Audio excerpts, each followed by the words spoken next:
এ যুবক, আল্লাহ কসম খেয়ে কইছে, ও দুনিয়ার মানুষ, আমি আমার বন্ধুরে খুলুকে আজিমের অধিকারী বানাইছি। কসম খেয়ে বলি, আমার বন্ধুর মতো এত সুন্দর চরিত্র পৃথিবীর আর কারো নাই। সুবহানাল্লাহ।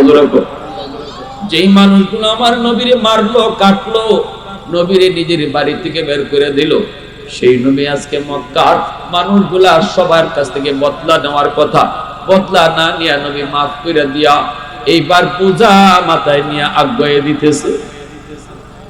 মহিলা তুই যুবক, তুমি তো সাধারণ কোনো মানুষ নও রে বাবা, ভগবান তোমারে ফেরেশতা বানায় পাঠাইছে।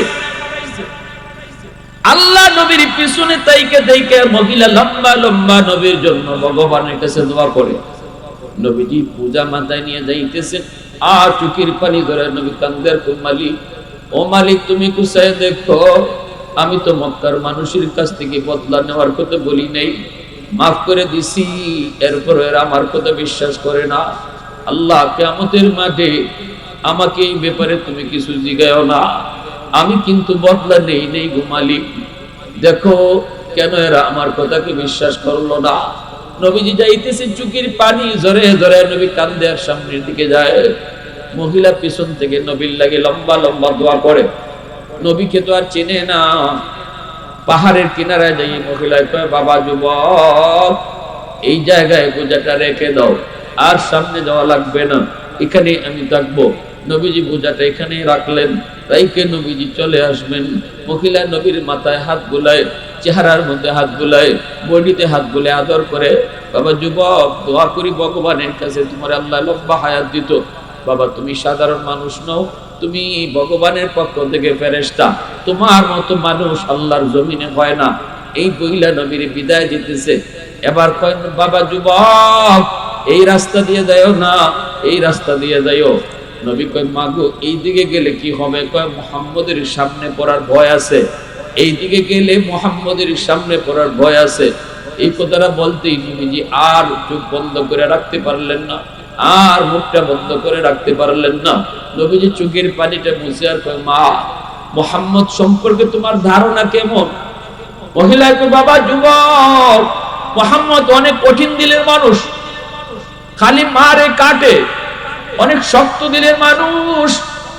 আল্লাহ নবী তখন বলেন, মা, মুহাম্মদ সম্পর্কে তোমার এমন ধারণা কেমনে জন্ম নিছে? কোনদিন মুহাম্মদ রে দেখছো নি? কয়, না বাজান, আমি কোনদিন দেখি নাই। মুহাম্মদ সম্পর্কে এই ধারণা মানুষের কথা শুনে নিছি। আবু জাহেলে কিছু পয়সায় বা শুনাইতো। নবীজি তখন তো, মাগো, মানুষের কথা শুনে মুহাম্মদকে আর চিনতে হবে না, এখন নিজের চোখে দেখিয়া মুহাম্মদ রে চিনি লও। আমি সেই যুবক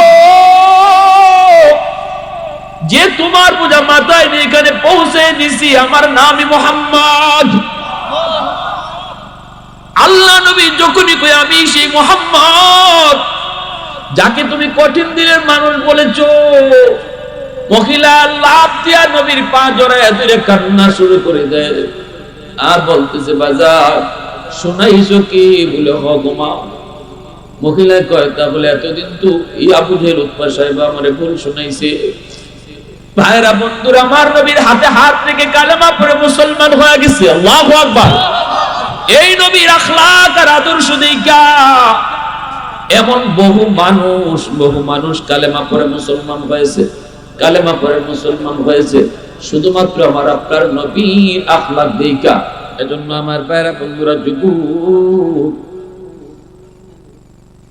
আমার আপনার নবী রহমতের নবীকে আল্লাহ মানুষের মধ্য থেকে তিনি পাঠাইলেন। নবী কেন? নবী আমাদের মতোই মানুষ। কারণটা কি? কারণ হলো, নবী যদি আমাদের মতোই মানুষ না হয়ে তিনি ফেরেশতার জাতি থেকে আসতেন, তাহলে ফেরেশতাদের বৈশিষ্ট্য নবীর মাঝে থাকতো। নবীর জীবনে বিয়া শাদী আইতো না, কারণ তিনি তো ফেরেশতা। ফেরেশতার বিয়া শাদী লাগে না, ফেরেশতাদের খাওয়া দাওয়া লাগে না, নবীরও খাওয়ান দাওয়ান লাগতো না, ফেরেশতাদের ব্যবসা বাণিজ্য করা লাগে না, নবীর জীবনেও ব্যবসা বাণিজ্য আইতো না। এখন আমরা যারা উম্মত নবীর হইতাম, ব্যবসা করতে গেলে কেমনে কার আদর্শ মানতাম? নবীর জীবনে তো ব্যবসা নাই, খাইতে গেলে কার আদর্শ মানতাম, কারে আমরা ফলো করতাম? নবী তো খানা খায় না, কারণ তিনি তো ফেরেশতা। বিয়াহ শাদী করতে গেলে কার আদর্শ দেখতাম, কার আদর্শ মানতাম? যদি নবী আমাদের মধ্য থেকে মানুষ না হইয়া ফেরেশতা হইতেন, তাহলে নবীর জীবনে বিয়াহ শাদী থাকতো না। আমি আপনি বিয়াহ শাদীর মধ্যে কার আদর্শ ফলো করতাম? ঠিক কিনা জোরে বলেন।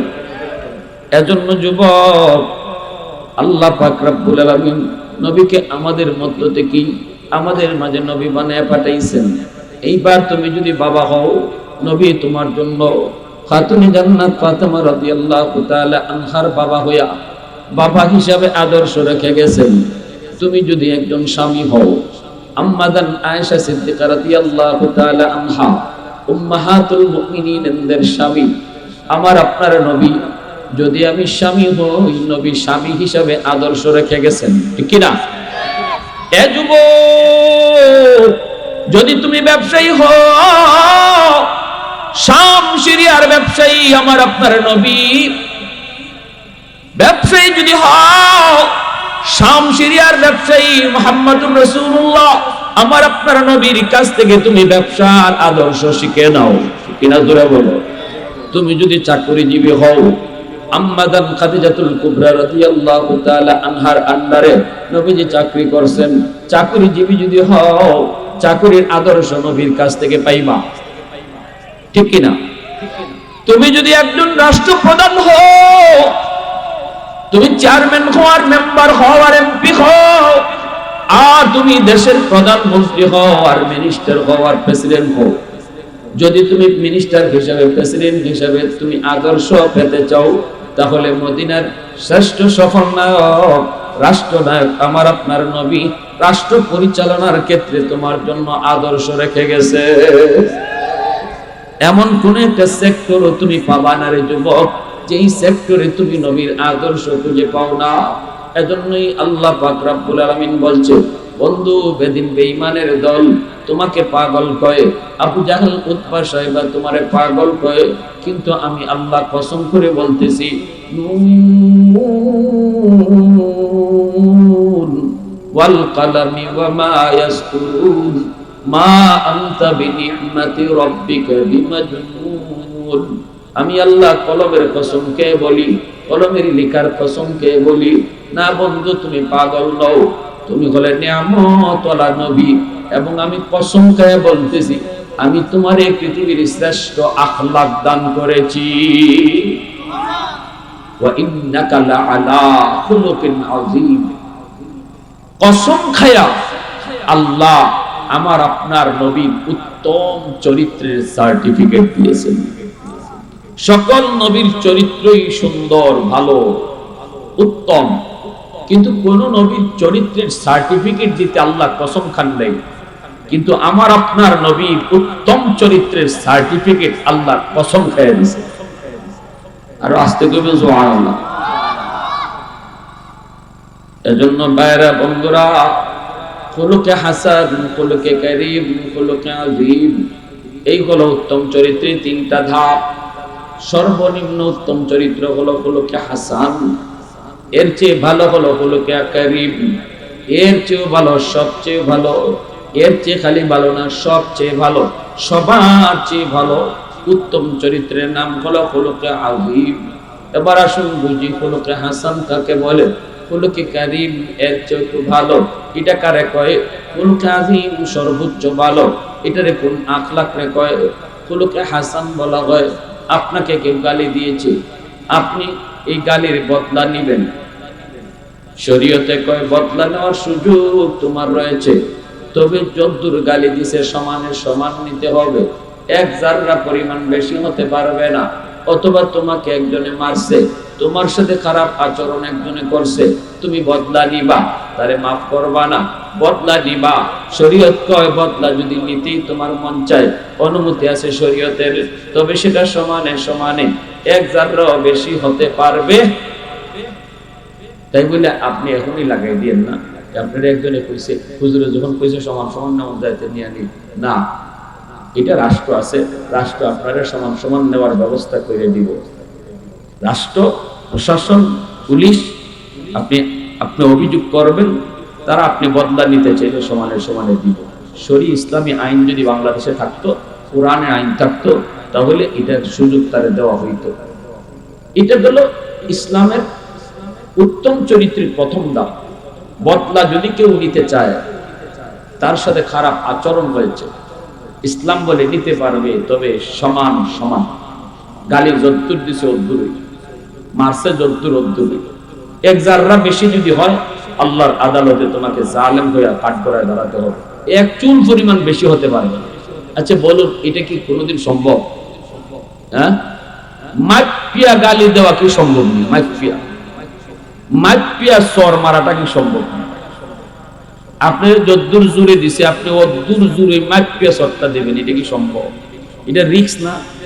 বেশি হইতে পারে, কম হইতে পারে। কম হইলে তো আচ্ছা আপনি বাচ্চা গেলেন, যদি একটু বেশি যায়। আর আমরা দেশের একটা চল হইলো পানি সিটা দিলে শরীর দিয়া খাওয়ান হয়। এটা আপনারা জানেন কিনা জানি না। কি কয়? পানি সিটা দিলে কেন লাগে? শরীর দিয়া খাওয়া। শরীর যে পানি চরিত্র আছে না, পানি সিটা দিলে বলে শরীর দিয়ে দেখো। এটা শরীয়তের কোনো কথা না। এটা হচ্ছে আমাকে, আমরা নিজস্ব ফতোয়া। এটা হচ্ছে আমাদের সামাজিক ফতোয়া। পানি সিটা দিলে তার শরীর দিয়া দেওয়ার লাগে। অর্থাৎ যদি একটু মারে তাহলে 10 সের দিতে হয়, 1 সের দিলে 10 সের বুঝাইতে হয় না। এটা শরীয়তে অনুমতি দেয় না। শরীয়তে আপনার 1 সের মারছে, আপনি 1 সেরই মারতে হইব। 1 সের থেকে এক চুলও বাড়তে পারবো না, বাড়লে আপনি জালেম। এটা রিস্ক। এবার আসুন উত্তম চরিত্রের দ্বিতীয় ধাপ, খুলুকে কারীম। খুলুকে কারীম, খুলুকে কারীম হলো না আমি বদলা নিব না। বদলা নেওয়ার ক্ষমতা আমার ছিল, কিন্তু আমি বদলা নিব না। যা, আমি তোরে মাফ করে দিলাম। শক্তি আছিল বদলা নেওয়া, কিন্তু এরপরও সে কইতেছে যা, আমার শক্তি ছিল বদলা নেওয়া, কিন্তু নিলাম না। সমান সমান বদলা নেওয়ার শক্তিও ছিল, সুযোগও ছিল, এরপরে নিলাম না। যা, আমার আল্লাহর খাতিরে তোরে মাফ করে দিছি। তুই আল্লাহর একজন মাখলুক, আল্লাহর এক বান্দা, আমারে কষ্ট দিছ, জেলাইছ, যা, হজম করে নিয়েছি, সবর করে নিয়েছি, মাফ করে দিছে। এটা হলো খুলুকে কারীম। এটা উত্তম চরিত্রের দ্বিতীয় ধাপ, একটু উপরে। এটার থেকেও ভালো একটা চরিত্র আছে, যেটার নাম খুলুকে আজিম। ওই চরিত্রটা আল্লাহ আমার নবীকে দান করছে। মাফ করার পরেও একটা উত্তম চরিত্র আছে, এটা আবার কোনটা? আমার সাথে খারাপ আচরণ করছে, আমি বদলা নিলাম না, মাফ করলাম, এই তো ভালো। এর চেয়ে আর ভালো কি? হ্যাঁ, এর চেয়ে ভালো আছে, যেটা আমার নবীর আখলাক ছিল।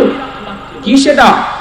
আল্লাহর নবীর আখলাক হলো খুলুকে আজিম, মানে তারে মাফ করে দেওয়ার পরে তার উপকার করার জন্য চেষ্টা করা, বরং তার জন্য আল্লাহর কাছে আরো দোয়া করা। এই আখলাকটা ছিল নবীর আখলাক। এজন্য আমার প্যারা বন্ধুরা, যুবক, আমার নবীর আখলাকটা হলো খুলুকে আজিম। নবীজিকে খারাপ আচরণ করছে, নবী বদলা নেন নাই। বদলা শুধু নেন নাই তা না, নবীজি তারে মাফ করেছেন। শুধু মাফ করেই তা শেষ না, বরং তার হেদায়েতের জন্য, শান্তির জন্য আল্লাহর কাছে দোয়া করছেন। তায়েফের জমিনে নবীরে মারলো, তায়েফের জমিনে নবীকে মারলো, রক্ত ঝরায় দিল, এরপরও নবী বদলা নিলেন না। ফেরেশতা আয়েশা বদলা নিতে বললেন, নবী বলেন না, আমি বদলা নিব না। বদলা নেওয়ার জন্য আল্লাহ আমাকে নবী বানায় পাঠায় নাই। সুবহানাল্লাহ, জোরে কও। বদলা নেওয়ার জন্য আল্লাহ নবী বানায় পাঠায় নাই গো। ফেরেশতারা কয়, নবী গো আপনি একটু অনুমতি দেন, একটু শুধু ইশারা দেন, পাহাড় চাপা দিয়ে তায়েফবাসীরে ধ্বংস করে দেই। নবী কয় না না, আমার উম্মত বুঝে না, আল্লাহ এরা বুঝে না, আল্লাহ এরা বুঝে না, এদেরকে তুমি বুঝ দাও। যদি সবাইকে শেষ করে দেওয়া হয়, তাহলে আমি নবী কার কাছে কালেমার দাওয়াত দিব? সুবহানাল্লাহ, জোরে কও। মানে না, মানে না, মানে না। মানবে, মানবে, কোনো একদিন মানবে। হয়তো আজ বাপে মানে না, ছেলে মানবে, কিন্তু যদি সবাইকে সমূলে শেষ করে দেওয়া হয়, কার কাছে কালেমার দাওয়াত দিব? এক আল্লাহর তাওহীদের দাওয়াত আমি কার কাছে পৌঁছাবো? না না, আল্লাহ আমার কম বুঝে না। আল্লাহ এদেরকে তুমি হেদায়েত দাও, আল্লাহ তুমি তাদেরকে সহি বুঝ দাও।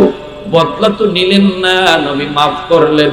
মাফ করেই শুধু শেষ না, নবীজি তাদের জন্য আল্লাহর কাছে শান্তি দোয়া করলেন। মক্কার মানুষগুলো আমার নবীকে মক্কায় থাকতে দিল না। মক্কার আমার নবীর জন্মভূমি, জন্মভূমিতে কার না থাকতে মন চায়? কার না অধিকার আছে? সবার তো অধিকার আছে জন্মভূমিতে থাকার। জন্মভূমির মায়া কোনোদিন ত্যাগ করা যায় না। নবীজিকে মক্কায় থাকতে দিল না। মক্কার মানুষগুলি, আবু জাহেল, উতবা সাহেবা, মক্কার সন্ত্রাসীরা নবীকে মক্কায় থাকতে দিল না। নবীজি বাধ্য হয়ে তিনি মদিনায় হিজরত করলেন। নবীজি হিজরত করেন খুশি খুশি নয়, চোখের পানি জড়ায় জড়ায় নবী হিজরত করেন। মক্কার অদূরে যায় রাসূল মক্কার দিকে তাকায় তাকায় চোখের পানি জড়ায় কান্দে আর বলতেছে, রে আমার পবিত্র জন্মভূমি, এরে পবিত্র মক্কা নগরী, আমি তোমাকে বড় ভালোবাসি। আমার স্বজাতীয় লোকরা আমার বিরুদ্ধে যদি ষড়যন্ত্র না করতো, আমি কোনোদিন তোমাকে ফালায়া যেতাম না।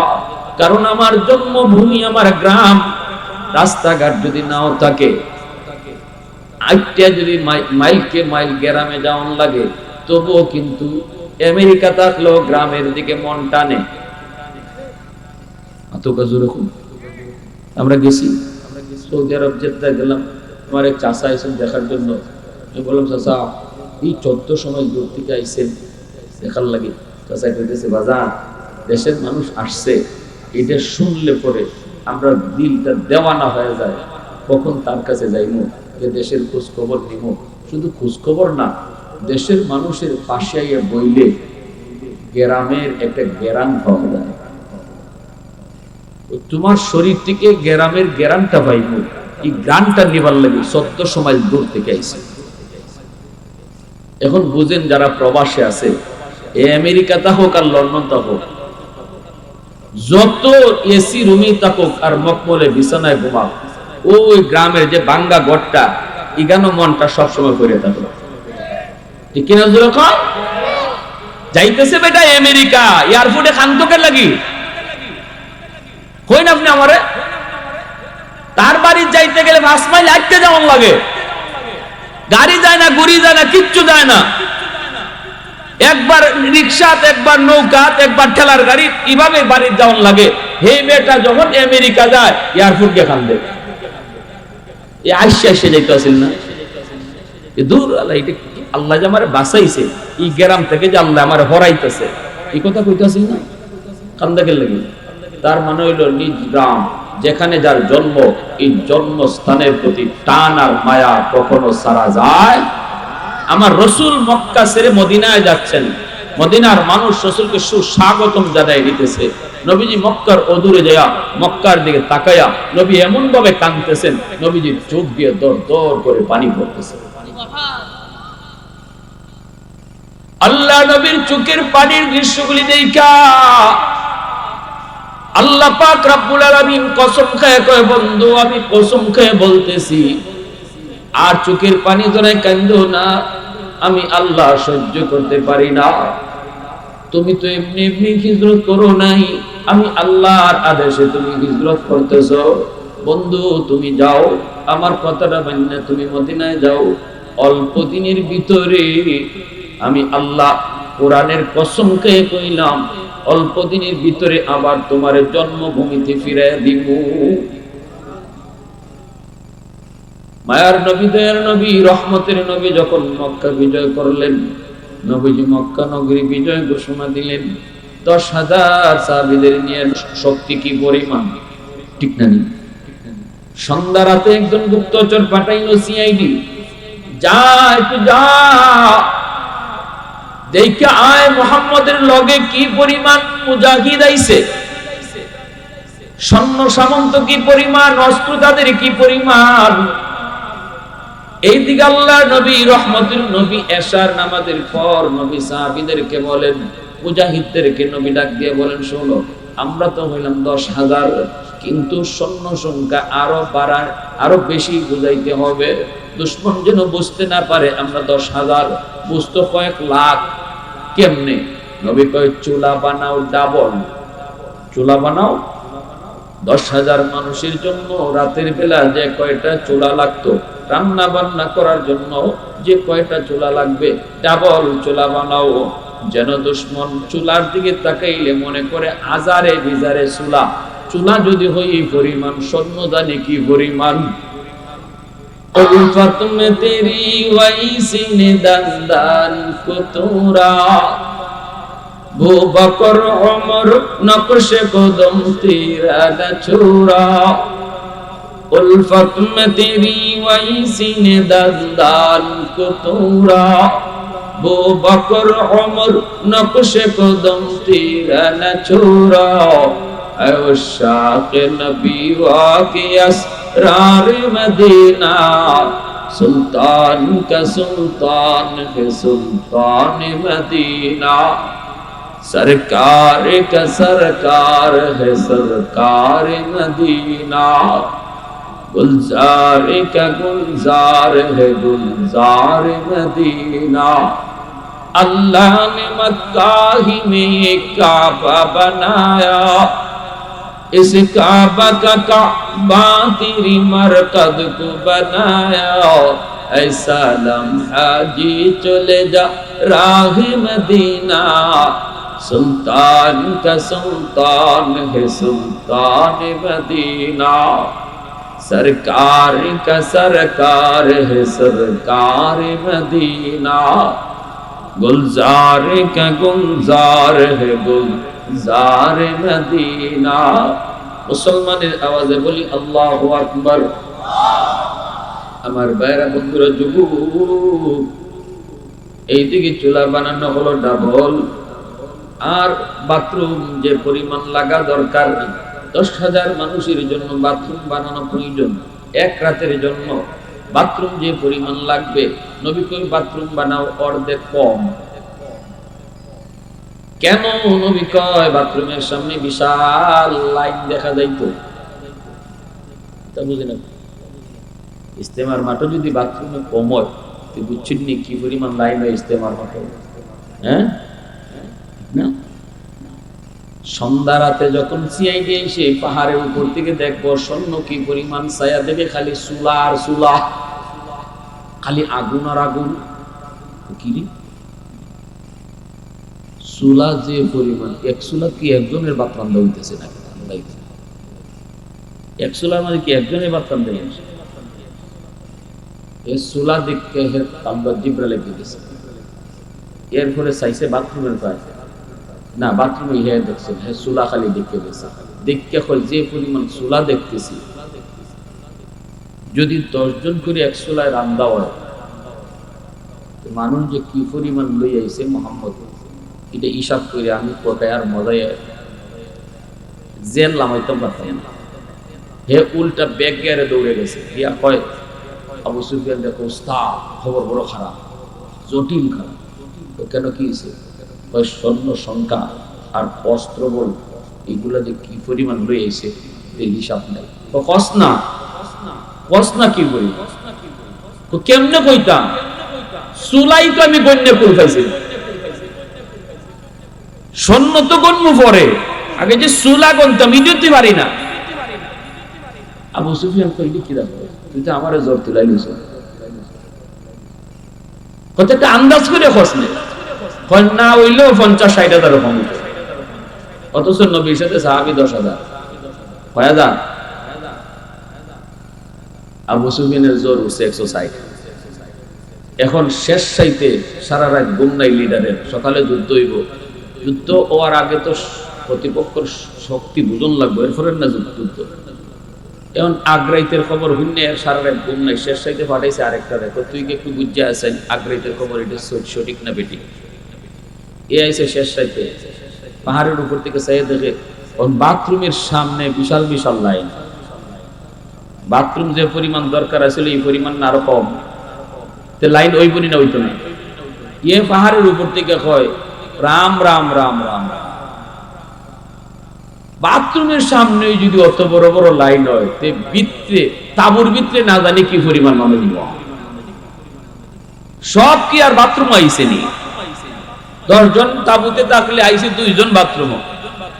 একটা লাইন যে লাইন দেখা যায়, ইয়েও দিছে দেখো উস্তাদ, খবর যে কি জাত খারাপ, এটা আল্লাহ জানে, ভগবানই জানে। কেন কি হয়েছে ক, স্বর্ণ কি পরিমাণ হিডা কস না, আমার তো সারা রাত ঘুম নাই। কি কইতাম, বাথরুমের সামনে যে লাইন দেখছি এটাই আমি গণ্য পারছি না। একটু তুই কস না, একটু আন্দাজ করিয়া কস না, একটু যুদ্ধ যে করতাম কিভাবে কোন ক না তুই। কই এ কত কইছিল, কই এ কইছে 50-60 হাজার। দূর, বাথরুমের সামনে তুই 50-60 হাজার খারাপ দিস। আবু সুফিয়ান কয় যুদ্ধ লাগতো না রে, যে যাবার পারো ভালো, যুদ্ধ কইরা এবার খামোখা মইরা লাভ নেই, যে যেভাবে পারো ভাগো, আমিও আমার মতো আছি। এই মক্কার মানুষের যুদ্ধ করা বাদ দিল। এজন্য মক্কার মানুষ অস্ত্র ছাড়িয়ে দিল, সারেন্ডার করে ফেলল। আর আবু সুফিয়ান আল্লাহ নবীর খালি আওয়ার দৃশ্য দেখা মক্কায় ঢুকতেছেন সাহাবীদেরকে নিয়ে, এই দৃশ্য দেখে আবু সুফিয়ান কালেমা পড়ে মুসলমান হয়ে গেছিল। এটা আবার অন্যদিকে লম্বা কথা, নবীজি মক্কায় ঢুকছেন, কোনো বাধা নাই, বিনা রক্তপাতে মক্কা হয়ে গেল। আল্লাহ রাসূল বলতেছে, সাহাবীরা শোনো, আজ আমরা বদলা নেওয়ার জন্য মক্কায় আসি নাই। সুবহানাল্লাহ। লা তাসরিবা আলাইকুমুল ইয়াউম। আমি বলছিলাম আল্লাহ আমার আপনার নবীর খুলুকে আজিমের অধিকারী বানাইছে, এমন একটা উত্তম চরিত্রের মালিক নবীরে বানাইছে, যেই চরিত্রটা হলো আমার সাথে খারাপ আচরণ করব, আমি খারাপ আচরণ দিয়ে জবাব দিব না, মাফ করে দিব। মাফ কইরাও শুধু শেষ না, বরং তার উপকার করার জন্য চেষ্টা করব। নবীজি মক্কায় ঢুকলেন, সাহাবায়ে কেরামকে বললেন, সাহাবীরা শুনো, আজ আমরা যার যার বাড়ি দখলে নেওয়ার জন্য আসি নাই। এই মক্কা ছেড়ে একদিন আমরা মদিনায় গিয়েছিলাম, আজ আমরা মক্কায় ঢুকছি, নিজের জন্মভূমিতে ঢুকছি। যার যার বাড়িতে তোমরা যাবা, যায় দেখবা তোমার বাড়ি দখলে রাখছে অন্য জনে, দখলদার তোমার মাইরা বাড়ি থেকে বের করছে। আজকে সেই দখলদারের কাছ থেকে বাড়ি দখল করার জন্য মক্কায় আসি নাই। আমি নবী ঘোষণা দিতেছি, শোনো, সবাই যার যার বাড়িতে যাইবা, যাইয়া তার ওই দখলদারকে যায় কইবা, হেতে এমনি ডরে আছে, হেতু এমনি ভয় আছে, গিয়া বলবা, ভাই রে তুই ভয় পাবি না, বাড়ির দখল নিতে আসি নাই। এতদিন পর্যন্ত তুই ছিলে বাড়ির দখলদার, মালিক ছিলাম আমি। আজকে আমার রাসূল আমারে পাঠাইছে, এই বাড়ির মালিকানাও তোরে বুঝাইয়া দিলাম। আওয়াজ দিয়ে কোন না সুবহানাল্লাহ। এ যুবক, এ নারায়ণপুরে আনন্দপুরের মানুষ, এমন একজন মানুষ কি খুঁজে পাওয়া যাবে এমন আমার বাড়ি থেকে পিটাইয়া বাইর করলো? আজ আমি আমার বাড়ির দখলে পাইছি, আজ আমি আমার বাড়িতে শক্তি নিয়ে হাজির হয়েছি, সে আমার সামনে দুর্বল অসহায়। আজ আমার বদলা নেওয়ার কথা, আজ আমার বদলা নিয়ে বাড়ি দখলে নেওয়ার কথা। এটাই তো হবে দুনিয়ার নিয়ম। কিন্তু আমার রাসূল বলেছেন, না না, বাড়ির দখল নেওয়ার জন্য আমরা মক্কায় আসি না, আমরা মক্কা দখলে নিয়েছি আল্লাহকে রাজি খুশি করার জন্য। অতএব যার যার বাড়িতে গিয়া বাড়ির দখলটাও তারে বুঝায়, দখল যেমন আছে তার মালিকানাও তারে বুঝায় দিবা। সাহাবায়ে কেরাম রাদিয়াল্লাহু তাআলা আনহুম বলতেছে, নবী গো, আপনি কি বেলালের নির্যাতনের কথা ভুলে গেছেন? নবী গো, এইভাবে সবাইরে আপনি মাফ করে দিতেছেন? এই মক্কার মানুষগুলা কি পরিমাণ নির্যাতন করছে, আপনি কি আম্মারের নির্যাতনের কথা ভুলে গেছেন? আপনি কি সুমাইয়া রাদিয়াল্লাহু তাআলা আনহার নির্যাতনের কথা ভুলে গেছেন? আপনি কি আবু বকরের নির্যাতনের কথা ভুলে গেছেন?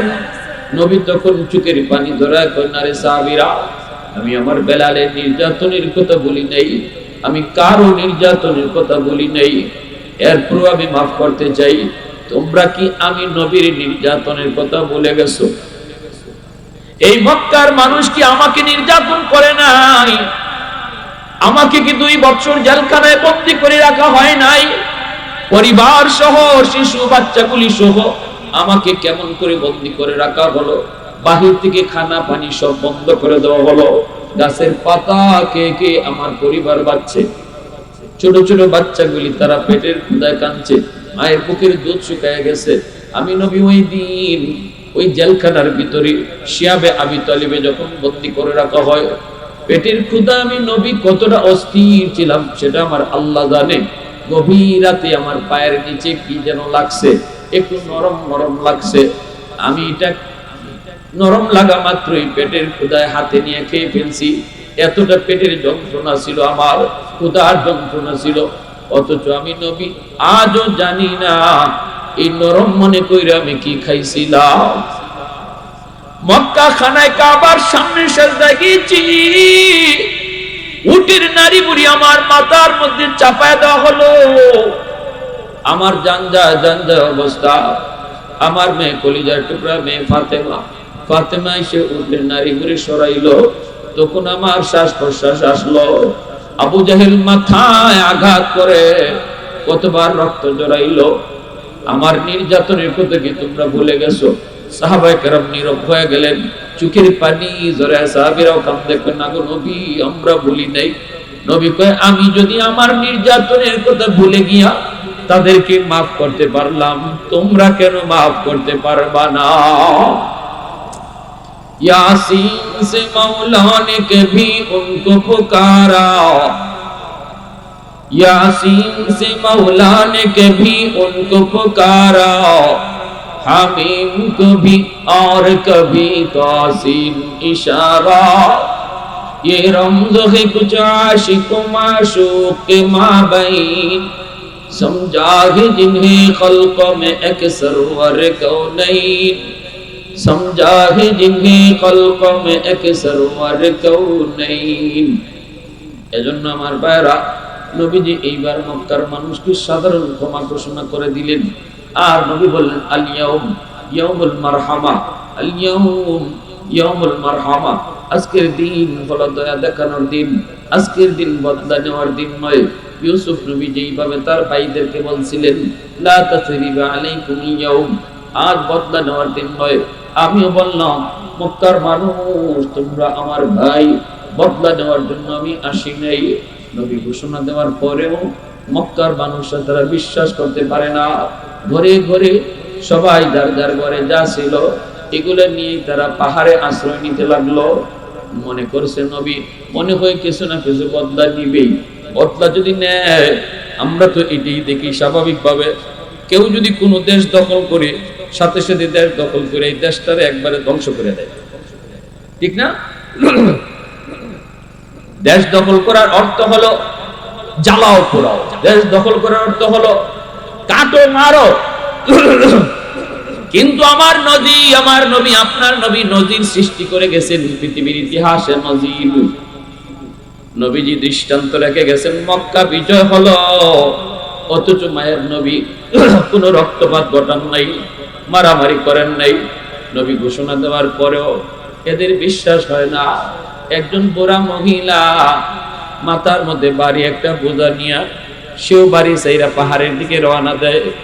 আল্লাহর নবী, নবীর নাম শুধু মক্কার অনেকেই জানে, কিন্তু নবীরে অনেকেই চেনে না। নবীজি ওই মহিলার কাছে যাইতেছেন, যা বলতেছেন, মা ওই যাও। মহিলাকে বাজান দেখো না নি মানুষ কই যায়, তুমিও তাড়াতাড়ি ভাগো। আল্লাহ নবী কয়, কেন গো মা? তো মুহাম্মদ মক্কা দখল করেছে, খবর তুমি বুঝি রাখো নাই? তাড়াতাড়ি করে ভাগো, নইলে কিন্তু মুহাম্মদের হাতে ধরা পড়বা। আল্লাহ নবী রহমতের নবী, মায়ার নবী পরিচয় দিলেন না। নবী বলতেছেন, মা মা আমি তো শুনেছি মুহাম্মদ সবাইকে মাফ করে দিয়েছে। মহিলা কই, বাবা যুবক, মক্কার মানুষ মুহাম্মদকে যেই কষ্ট দিছে রে বাবা, আমি বুড়া মানুষ, আমি দেখছি, আমি শুনছি, নিজের চোখে আমি মুহাম্মদকে কোনোদিন দেখি নাই, কিন্তু শুনেছি বাবা, যে নির্যাতন মক্কার মানুষের তারে করছে, এলাকা থেকে বের করছে, ঘর বাড়ি থেকে বের করছে, সাথী সঙ্গী সবাই রে মারছে কাটছে, কিছু না কিছু বদলা নিবেই নিবে। যদিও কইছে মাফ করে দিছি, এরপর ভয়, তাড়াতাড়ি করে তুমিও নিরাপদ জায়গায় চলে যাও। আল্লাহর নবী দেখতেছেন মানুষজন করে যে যা নিতে পারে লইয়া রওনা দিছে। নবী বলতেছে, মা গো, বোঝাটা অনেক ভারী, তোমার নিতে কষ্ট হচ্ছে। আমি একজন জওয়ান মানুষ, আমার মাথায় বোঝাটা দিয়া দাও, আমি তোমাকে যেখানে যেতে চাও সেখানে পৌঁছায়া দিব। নবীজি ওই বৃদ্ধা মহিলার বোঝা নবী মাথায় উঠাইলেন। মাথায় উঠে নবী যাইতেছেন।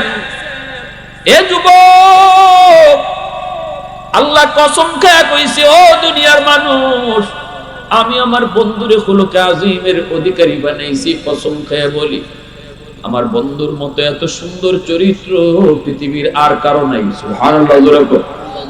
যেই মানুষগুলো আমার নবীরে মারলো, কাটলো, নবীরে নিজের বাড়ি থেকে বের করে দিল, সেই নবী আজকে মক্কার মানুষগুলা সবার কাছ থেকে বদলা নেওয়ার কথা, বদলা না নিয়ে নবী মাফ করে দিয়া এইবার পূজা মাথায় নিয়ে আজ্ঞায় দিতেছে।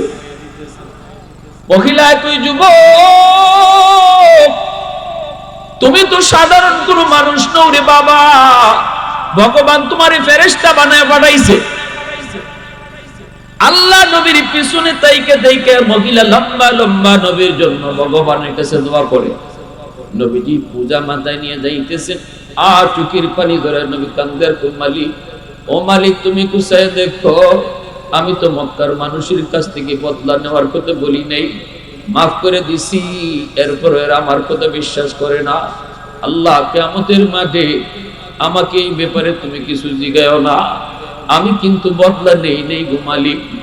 দেখো কেন এরা আমার কথাকে বিশ্বাস করলো না। নবীজি যাইতেছে, চোখের পানি ঝরে ঝরে নবী কান্দে, আর সামনের দিকে যায়। মহিলা পিছন থেকে নবীর লাগে লম্বা লম্বা দোয়া করে। নবীকে তো আর চেনে না। পাহাড়ের কিনারায় যাই মহিলায় কয়, বাবা যুবক, এই জায়গায় বোঝাটা রেখে দাও, আর সামনে যাওয়া লাগবে না, এখানে আমি থাকবো। নবীজি বোঝাটা এখানেই রাখলেন, রাইকে নবীজি চলে আসবেন। মহিলা নবীর মাথায় হাত বুলায়, চেহারার মধ্যে হাত বুলায়, বডিতে হাত বুলে আদর করে, বাবা যুবক, দোয়া করি ভগবানের কাছে তোমার আল্লাহ লম্বা হায়াত দিত। বাবা, তুমি সাধারণ মানুষ নও, তুমি ভগবানের পক্ষ থেকে ফেরেশতা, তোমার মতো মানুষ আল্লাহর জমিনে হয় না। এই মহিলা নবীর বিদায় দিতেছে। এবার কয়, বাবা যুবক, এই রাস্তা দিয়ে যাইও না, এই রাস্তা দিয়ে যাইও।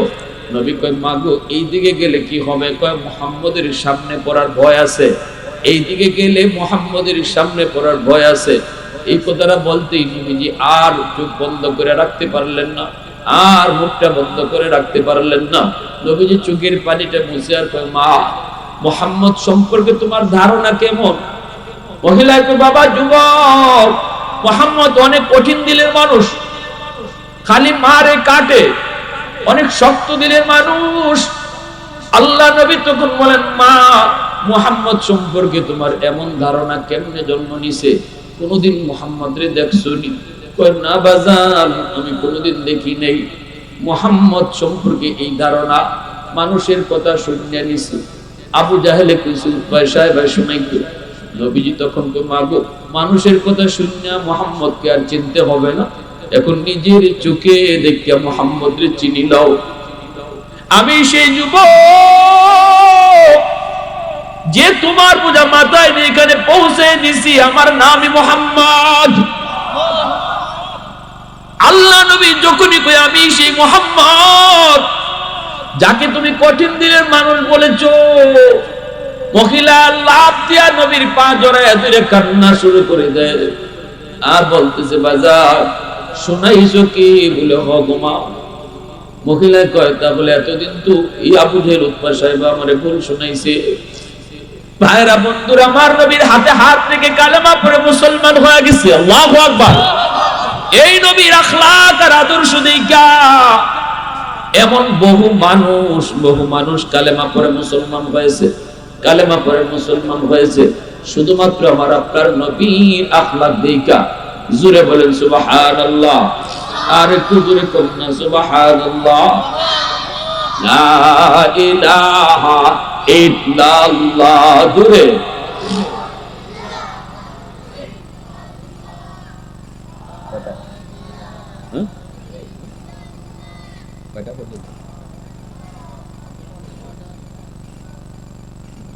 এক ঘন্টা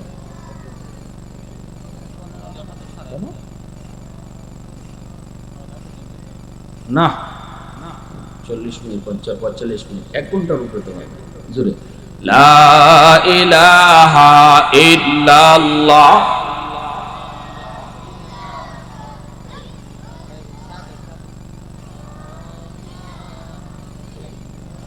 মোহাব্বতের সাথে লা ইলাহা ইল্লাল্লাহ পরের এটার দিকে নিয়ে আসো দিতে সুবহানাল্লাহ ওয়ালহামদুলিল্লাহ সুবহানাল্লাহ ওয়ালহামদুলিল্লাহ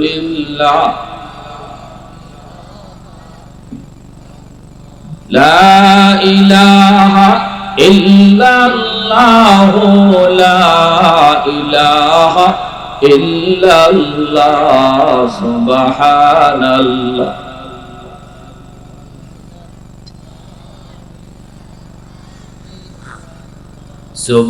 সুবহানাল্লাহ